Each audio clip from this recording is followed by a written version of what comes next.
Hello friends, good morning. তোমরা সবাই কেমন আছো? আশা করি তোমরা ভালো আছো। আর একটা নতুন দিনে আর একটা নতুন সকালে নতুন ভিডিওর সাথে চলে এসেছি। আর সকাল সকাল কি করছি দেখো, বেগুন পোড়া করছি। বেগুন পোড়াটা কিন্তু সাধারণ বেগুন পোড়া না, এর মধ্যে পেঁয়াজ, রসুন, টমেটো, ধনেপাতা সমস্ত কিছু ভেজে তারপর আবার বেগুন পোড়াটাকেও ভেজে নিচ্ছি। আর এই বেগুন পোড়াটা কিন্তু দারুণ লাগে। তবে আর একটা জিনিস এর মধ্যে দেওয়া যেত, ডিমের ভুজিয়া, কিন্তু আমি আজকে ডিমের ভুজিয়া দিইনি। আর আজকে একটা স্পেশাল ডে মানে আজকে সানডে প্রথম কথা। আর দ্বিতীয় কথা হচ্ছে আজকে প্রজাতন্ত্র দিবস, মানে 26শে জানুয়ারি। তাহলে সোনায় সোহাগা, একেবারে সানডে, তারপর আবার 26শে জানুয়ারি প্রজাতন্ত্র দিবস। তাহলে দিনটাকে সেলিব্রেট করতেই হবে সুন্দর করে। আর সেলিব্রেট মানেই বাঙালি খাওয়া দাওয়া দিয়ে সেলিব্রেট করতে চায়, আর ঘোরা, আনন্দ।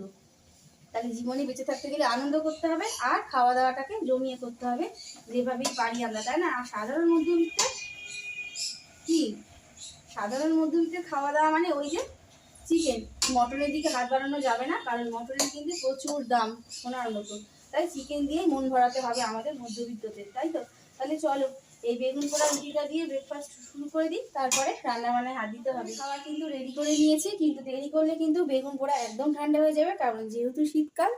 চটপট করে গরম গরম রুটি আর বেগুন পোড়ার সাথে চলো ব্রেকফাস্টটা আগে খেয়ে নিই, তারপরে দুপুরে রান্না বান্না করতে হবে। আজকে স্পেশাল দিনে স্পেশাল রান্না বান্না। ব্রেকফাস্ট তো খাওয়া হয়ে গেছে, আর স্পেশাল দিন হলে কি হবে, রিজুর কিন্তু পড়ার থেকেও ছুটি নেই, আর আমার মানে গৃহবধূদেরও কিন্তু স্পেশাল দিন, হলিডে, ছুটির দিনে কিন্তু কোনো ছুটি থাকে না। সেদিন হচ্ছে খাওয়া দাওয়া তোড়জোড় বেড়ে যায়, আর কাজের এক্সেসটা, কাজের চাপও বেড়ে যায়। সেই জন্য কি করা যাবে, সকলের মন জয় করে হাসি খুশি রেখে আমাদের চলতে হবে।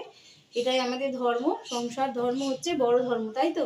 তাহলে এখানে কি এত বড় হাঁড়িতে কি হচ্ছে আজকে, বুঝতে পেরেছো? বিরিয়ানি। এই বিরিয়ানি করার জন্য না আমি এই বড় হাঁড়িটাই ব্যবহার করি। আমার কাছে ছোট হাঁড়ি আছে, কিন্তু বিরিয়ানি ছোট হাঁড়িতে করলে না নাড়াঘাটা যায় না, তাতে ভেঙে যায়। আর এখানে বিরিয়ানি সমস্ত মশলা মিশিয়ে নিয়েছি, ঝটপট করে বেটে নেব। জায়ফল, জয়িত্রী, মৌরি, টক দই, টমেটো, আদা, পেঁয়াজ, রসুন, আর দেব গাছের তোলা পুদিনা পাতা। এই পুদিনা পাতা দিলে না বিরিয়ানির মধ্যে ফ্লেভারটা খুব ভালো আসে।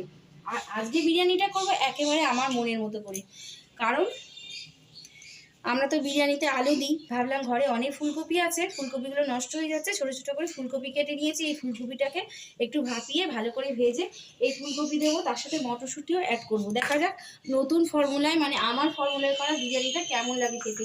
তার জন্য চাল ভিজিয়ে নিয়েছি, চিকেন আনা হয়ে গেছে, এটাও সুন্দর করে ধুতে হবে। আর ভাতের জল তো বসিয়েই দিয়েছি। তাহলে চলো, আর এই চালটা কিন্তু আধ ঘন্টা ভিজবে, বেশিক্ষণ ভেজাবো না, তাহলে কিন্তু আরও নরম হয়ে যাবে। এটা আধ ঘন্টা ভিজিয়ে রাখবো। তোর বিরিয়ানি মশলা, কেওড়া জল, গোলাপ জল, লেবু, এগুলো ছাড়া তো বিরিয়ানি মনে হয় অধুরা অধুরা থেকে যায়। এগুলো দিতেই হবে, আমি অন্তত ব্যবহার করি এগুলো। সব কিছু দিয়ে হবে আজকে বিরিয়ানি করার জন্য। এখানে ফুলকপি, মটরশুঁটি ভেজে নিয়েছি। ওই যে বললাম আজকে আমার মতো করে বিরিয়ানি করবো, এটা নাম দেবো আমি কি সেটা মনে মনে ভাবছি। আর এখানে আলু ভাজছি। আর বিরিয়ানি করা কিন্তু মোটামুটি খুব একটা কঠিন নয়, কিন্তু কঠিন হচ্ছে এই ভাতটা সেদ্ধ হওয়া। ভাতটা কিন্তু খুব একটা গলেও যাবে না, আবার শক্তও থাকবে না। যখন দেখা যাবে এই চালটা এরকম কোনো দানা বাঁধবে না, চালে কোনো দানা বাঁধবে না, স্মুথলি হয়ে যাবে, তখনই বুঝতে হবে ভাতটা কিন্তু একদম হয়ে গেছে। এবার আমি ভাতটাকে এই ঝুড়িটার মধ্যেই কিন্তু ঝরিয়ে নেব, ফ্যানটা এইভাবে ঝরিয়ে নেব, তারপরে বাকি কাজগুলো সেরে নেব। এবারে খাওয়া দাওয়ার ব্যবস্থা ছাড়তে হবে, অনেকটাই বেলা হয়ে গেল, 1:45 বাজতে যাচ্ছে।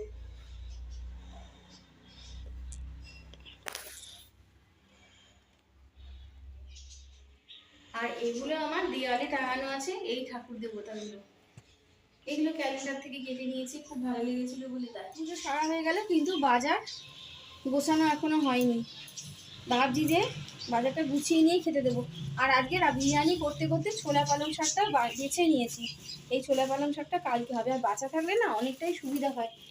কর্তামশাই বাজারে গিয়ে কি করেছে দেখো, ছোলা পালং শাক আছে, সাথে এনেছে এখানে মেথির শাক, আরও আছে ঝোলায় পালং শাক।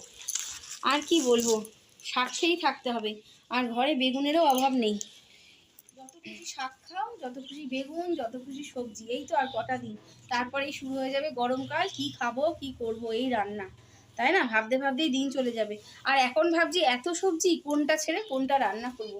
সব কালেই একেবারে বিরিয়ানির হাঁড়ি খুলবো। আর এই আজকে বিরিয়ানিতে আটার দিয়ে লেয়ার দিইনি, কারণ অনেকটাই দেরি হয়ে গেছে বলে ভেবেছি গরম গরম খাওয়া হয়ে যাবে, সেই জন্য আর লেয়ার টেয়ার দিইনি, বেশ গরমই আছে। আর এই দেখো ফাইনাল লুকটা দেখে নাও। এই খোলামেলা হাঁড়িতে বিরিয়ানি করার একটাই সুবিধা, যে নেড়ে ঘেটে ভাঙাচোরা হয়ে খিচুড়ি হয়ে যাবে না। এই জন্য আমি এই বড় হাঁড়িতে বিরিয়ানিটা করি। তাহলে এবার আর দেরি নয়, সবাইকে বেড়ে দিই। বিরিয়ানিটা কিন্তু দারুণ হয়েছে, এটা আমার কথা না, আমার ছেলেরাও বলছে। রিজু বলবে, রিজু কেমন আছে? রিজুর কাছে শুনে নি। খুব সুন্দর হয়েছিল, ভাতটা একদম জর্জা হয়েছে, আর টেস্টটা তো মায়ের হাতের বিরিয়ানি সব থেকে ভালো। আর সব থেকে আজকে হয়েছে একদম নিজের মন মতো, যেহেতু ফুলকপি মটরশুঁটি দিয়েছি সত্যি, আর টমেটো টমেটো আছে, এটা তো স্যালাড হিসাবে খাচ্ছে, কিন্তু দারুণ হয়েছে। এটার আমি নাম কি দিলাম বলো তো? অনেক ভেবেচিন্তে ভাবলাম মিক্স ফ্রাইড রাইস যদি হতে পারে, তাহলে মিক্স বিরিয়ানি বা কেন হবে না, তাই জন্য মিক্স বিরিয়ানি তোমরা এরকমভাবে করে দেখো, ভালোই লাগবে আশা করি। মাংসও খুব নরম হয়েছে। নিজেকে খুঁজে পাচ্ছ? ওই দেখো মুখ বার করেছে। সত্যি এবার 26শে জানুয়ারি চলে আসলো, কিন্তু তাও যেন ঠান্ডাটা কমছে না। ঠান্ডা বরফ হচ্ছে, দেখি কেমন ঠান্ডা, মারাত্মক ঠান্ডা। আর ভাত খেয়ে উঠলে না, সত্যি কথা বিরিয়ানি যায় তো, বিরিয়ানি খাওয়া হয়েছে তাও আজকে কিন্তু ঠান্ডা লাগছে, আর ভাত খেলে তো আরো ঠান্ডা লাগে। এবার কি করতে হবে? ঘুমাতে হবে, কিন্তু নিশ্চিন্তে ঘুমাবার উপায় নেই, বিকেলবেলা পড়া আছে। একটুখানি 1 ঘন্টা রেস্ট নিয়ে নাও, ওকে বলছি 1 ঘন্টা রেস্ট নিয়ে নে। ওই দেখো করছে, দেখো কেমন বলছে ঘুমাতে পারবো। আর ওর জন্য লেবু নিয়ে এসছি, এই লেবুটা ওকে দেবো, বড় ছেলেকেও দিয়ে আসলাম, আর এটা ও খাবে। ইয়া ইয়া ঠিক আছে বলবো, আর পারছি না, কাজ করতে করতে হাঁপিয়ে উঠছি। ছুটি এরকম হয়, এক্সট্রা কাজ, আর ওই যে মাথা ব্রেন মানে বলে যে আজকে ছুটি আছে, একটু হেলে দুলে কাজ করছি, কাজ করতে হবে, হেলে দুলে কাজ করতে হবে। এই হেলে দুলে কাজ করতে গিয়েই না অনেকটা সময় পার হয়ে যায়, লেট হয়ে যায় সব কিছুতে, বুঝতে পারলে? আর পাচ্ছি না। এবার একটু বসলাম, কোমর দিয়ে প্রচন্ড প্রচন্ড যন্ত্রণা করছে। আর কালকে যাতে তোমরা জানোই, সকলেই দেখেছো, শুধু আমরা কেন, সারা বিশ্ব দেখেছে যে গ্রহগুলো এক সরলরেখায় চলে এসেছিল। যদিও আমি এক সরলরেখায় দেখতে পাইনি, গ্রহগুলো কিন্তু ছড়িয়ে ছিটিয়ে গোল রাউন্ড শেপের মধ্যে ছিল। যখন রাত 11:30 11:15 শুতে যায়, তখন এইরকমই দেখেছি। তবে উজ্জ্বল তারা বৃহস্পতিকে কিন্তু খুব ভালোভাবে বুঝতে পেরেছি, আর অন্যান্য গ্রহগুলোকে তো চিনতে পারিনি, বুঝতে পারিনি। সবকিছু আমার কাছে তারার মতোই লাগছিল। তবে যাই হোক, এটা একটা বিস্ময়কর জিনিস, সমস্ত পৃথিবী মানুষের কাছে আজকে বিস্ময়কর জিনিস হিসাবে থেকে যাবে এই জিনিসটা, কারণ এটা বিরল ঘটনা। আবার কত বছর বাদে দেখতে পারবো কি পারবো না জানি না, কারণ পৃথিবী যেভাবে দুর্বিষহ হয়ে উঠছে, নিঃশ্বাস নিতে পারছি না, বিষাক্ত হচ্ছে, অত্যাচার অনাচার নানান কারণে। সেই জন্য পৃথিবীতে যে অনেকটা দিন বাঁচবো সে আশাও আর রাখতে পারছি না। সেই কারণে কপালে ছিল দেখলাম।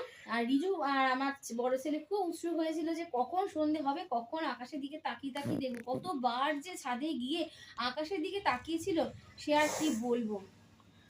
যাকে এটা একটা আনন্দের দিন গেছে কালকে। আর টেলিস্কোপের মাধ্যমে যারা বিলা মণ্ডলে গিয়ে দেখেছে তারা তো ভালোভাবেই দেখতে পেরেছে, কিন্তু আমরা খালি চোখে এইটুকু তো অন্তত দেখতে পেরেছি। তো আজকের মতো ভিডিওটা এখানেই শেষ করছি। সকলে ভালো থাকবে, সুস্থ থাকবে, নিজের শরীরের যত্ন অবশ্যই নেবে। আর আমাদের গৃহবধূদের আবার বলি, ছুটির দিন মানে আরো বেশি কাজের চাপ, আমাদের ছুটি বলে মনে হয় কিচ্ছু নেই, তাই না? টাটা।